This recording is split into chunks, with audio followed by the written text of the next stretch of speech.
Back on the Rob Dibble Show with Michael Johnson Jr., Nick Federico on the ones and twos. Let's bring him in. One of the best coaches ever to coach soccer at Southern, at Uconn. Reid joins us now to talk some World Cup. But let's start off with, first of all, you're a New Yorker and transplanted New Yorker and a lifelong Knicks fan.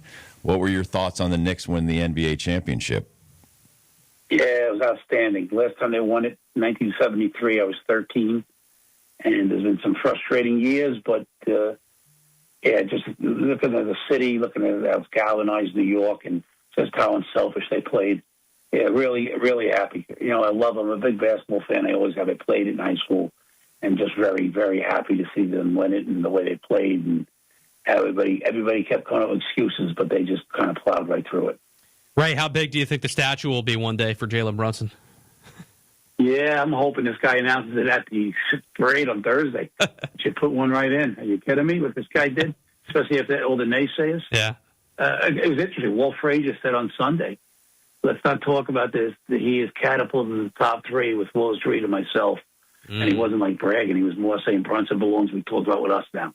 Like, give him his flowers. What did you think, Ray, of them talking about the weight of wearing that Knicks jersey? I thought that was awesome. Well, I think there's some truth to what Josh Hart said. I mean, it's any of those teams, the Yankees, the Mets, obviously the Jets, the Giants. You know, New York is 24/7 scrutiny. Matter of fact, it was funny. Jalen Brunson was on First Take yesterday with Stephen A., and Stephen A.'s a huge Knicks fan. And he's like, well, I owe you an apology. You know, I said when we signed you, you weren't a big time guy. I'm wrong, and I wanted to say that again. Jalen just giggled and says, we'll see. Yeah. Meaning, wait till we lose a couple games next January. Ray, have you ever seen Madison Square Garden like it was during the finals, the atmosphere? No. I was there 2 years ago for game 1 and 2 of the Pacers series. It was pretty electric, but no. I mean, the OG tap, no. I mean, the putback for the tap. Yeah, look, we've been dying for it. I mean, had to listen to a lot of probably well-deserved nonsense for 50-some-odd years. So people were excited, you know, and the parade, I think the parade Thursday will be the largest ticket day parade ever. That's what they're predicting right now. The Knicks, when they won in 69-73, there was no parade. This is the first time the Knicks are getting a parade. Wow. See, I didn't know that either. We're talking to Reid. We're talking World Cup with Reid. And let's just start with the atmosphere of these games has been terrific.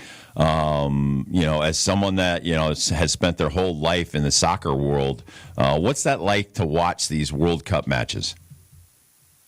Yeah, it's unbelievable. It's unbelievable, you know, to watch it. And, you know, U.S. soccer has done a good job of staging this thing. I mean, there's problems, obviously, but overall staging it. The U.S. team is pretty good. You know, they were very good against Paraguay. There's an excitement with the 48 teams. The tournament's 2 more weeks.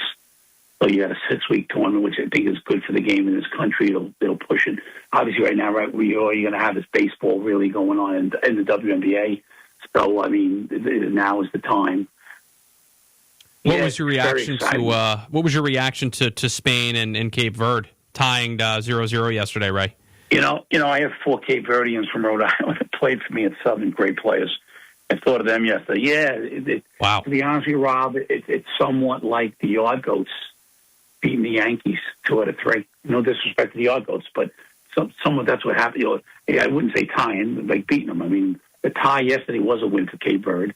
And the goalkeeper, how about this? I heard this today. 40 years old. I guess he had 40 or 50,000 followers at the start of the game. Last night he has 7 million followers on Instagram after the game. Wow. Yeah. Wow. How's that, right? How's that? 40 years old. It's great for the country, for Cape Verde, and it kind of puts Spain on their heels because Spain is very good. Spain could be the best team in the tournament, to be honest with you. Talking to Reid, we're talking World Cup. All right, let's talk about, you know, Team USA and how it was built and how over the years, maybe go back a few different World Cup teams. How have mistakes been made, and how do you think they've been fixed? And looking at this team, what do you think of how it's been built? Well, number one, there's a lot of out of the 26-man roster, I would say there's 15 or more guys making 6, 8, 10, 12, 15 million playing the top leagues in the world. We've never had that. Pulisic, McKenzie, Tyler Adams. We've never had the Balogun up front. So they're playing every week, 10 months a year in England, Germany, Italy, and that development's really helping them.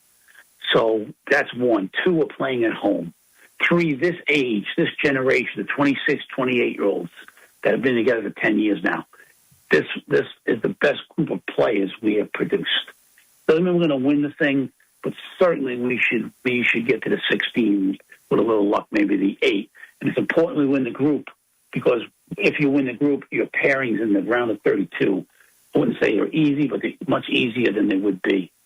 So they've done. U.S. Soccer's done a great job. I mean, Alexi Lau said it on Fox. He's never seen a U.S. team play like they played in the first half. Now remember, Paraguay beat Argentina and Brazil in the qualifications and gave the 6th least goals against in the world. And we put 4 on them. We're not ready to win the thing, but certainly that game is a step in the right direction. How pivotal do you think it is, piggybacking off of Rob's point about USA and American soccer in general, having United States-born players playing overseas, playing in other countries' leagues, in like the Barclays Premier League, Christian Pulisic with AC Milan? How pivotal do you think that is, Ray, just given that these players are playing against the best competition in the world, on a year-to-year basis? Again, here's the analogy for you guys. Let's use Jalen Brunson. Jalen Brunson leaves Villanova, he goes to Dallas and plays against, LeBron and these guys. Or he goes over to Spain and plays in the top league. There's such a big difference being here. So, yeah, those guys going over there, they are in an environment every day. I mean, it's a cutthroat environment, training. Again, we talk about the Knicks and the Yankees a little bit. When Man U plays over there and they win 3-0, or Bayern Munich in Germany wins 3-0, and they don't play great, they're lacerated until the following weekend. 6 days on TV and radio, they're being killed. These guys are so these leagues are preparing all guys. They're playing at the highest level possible in the world, besides the World Cup. If Team USA gets to like the round of 8, what would it do for soccer in this country? Yeah, the longer we can play. Look, at 94, when we hosted it, right, we made $150 million. That all went to start Major League Soccer, MLS. The longer we can play and be in front of people on TV, the more it's going to get the fan, the casual fan. And what you're getting, and I was at a watch party 2 World Cups ago, and so many people were in there in U.S. jerseys, and you could tell they never played a sport in their life. But they were into the game. The game had caught them. So the longer this is in front of people and mom and dad can bring their kids to the game or watch it, or they go to a watch party with 3,000 people, it's going to help the game in this country exponentially. As a former successful coach, Ray, what do you make when watching and analyzing the job Mauricio Pochettino has done in the training, in the qualification leading up to it, and obviously, like you just mentioned, the performance that USA put out against a Paraguay team that I think was better than a lot of people thought? Yeah, you can't. Everybody was saying he's the wrong guy. The only thing you can evaluate on is performance. And based on that performance, so far he's done a great job. And you won't know until it's done, but you cannot question what the guy did. Now they got Australia Friday, and then they got Turkey. I'm going to go. I'm going to LA nice. to see them play Turkey a week from Thursday. Yeah, I'm going out for a couple of days to see the game because it's going to have huge implications to win the group or to get a good seeding or whatever it may be. But he's done a fantastic job. I mean, and again, it's only as good. If they go out and lose to Australia 2-0, they'll be killing them. But, like Jalen Brunson laughed at Stephen A., you're only as good as your last result. But that result is as good as any. They played as good as any U.S. team has played ever in the World Cup. And it wasn't a lame opponent. Talking to Ray Reid, we're talking World Cup. What makes, let's just say, the top 10 teams in the world so good? Is it the players commit to play every 4 years, or is it they play together for decades, like you said, and they just know each other, so when they get back together, because you can't practice so much because you're playing in these other leagues, like you said, 10 months a year. But when they get together, what makes them so strong? Well, first off, the rest of the world, Kobe and LeBron are playing for Liverpool and Man U. Both athletes. They're playing. It's right off the bat. Top athletes there are playing soccer, and we still have very good athletes. But we don't have Kobe. We don't have LeBron. We don't have Josh Hart's a pretty good athlete, right? Josh Hart's a pretty good athlete. OG is a pretty good athlete. Those guys aren't playing soccer. We need more. Now, we are very athletic. This is the most athletic team we've had, and it's heading in the right direction. And people love basketball, but it's also the money you can make. 20 years ago, you couldn't make any money in this country. Now you can make 5, 10, 15, 20 million going abroad for soccer. As that continues, you're going to see more people play it. But, we have narrowed the gap. U.S. Soccer has built Arthur Blank of Home Depot and the Falcons has built this unbelievable training facility in Atlanta for the national team. He paid for most of it. And it's a beautiful facility. Nothing in the world, just for our national teams, all ages, men and women, to go and train and prepare there. It's right outside Atlanta. All these things are starting to happen. It's starting to grow the stadiums. Look, the MLS now is moving after the season. They're going to play a FIFA schedule. They're going to play September to May. They're not going to play February to October. They're going to get on the regular calendar and play from September or August to May every year, which is going to help us get in line with the rest of the world. And we're going to battle some things. You're going to battle weather in Columbus. You're going to battle, you're going to battle in March when you're in the heat and thick of it, the NCAA tournament, the NBA coming to an end regular season. But the game is growing. I mean, look at the crowds we're getting for the World Cups. Look at the crowds we get Seattle, some of these teams get for the MLS. It's in the right direction. We're getting there. We're not there yet, but we're getting there. Hi, Ray. Nick here. I just had a question. I wanted to get your thoughts on the expanded format this go-around from 32 teams to a total field of 48. I've seen some mixed emotions across social media, whether or not that's diluting the product, or are you in favor because we could see more Cape Verde-esque Cinderella stories coming out of this tournament in 2026? Well, I think you're getting some inferior teams in. However, the teams getting in and being exposed to this, what are the metrics 15 years from now? How Curacao and Cape Verde, where are they 15 years from now from being in this cup and exposure and the money? Because, again, when we played in 90 and 94, we were no great shakes either. Look where we are 30 years later. So this is going to help teams. Look, it's about money.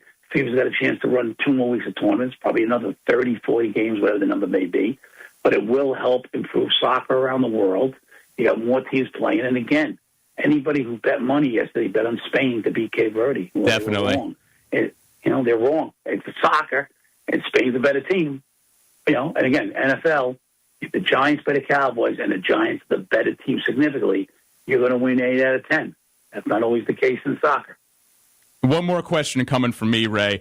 What are your thoughts on a potential monumental matchup between the two consensus GOATs of this generation, Argentina's Lionel Messi and Portugal's Cristiano Ronaldo? Now, if it all pans out and both these teams win their respective groups and win their first-round matchups, they could meet in the knockout stages in what would both be legends of the game's final swan songs. What are your thoughts?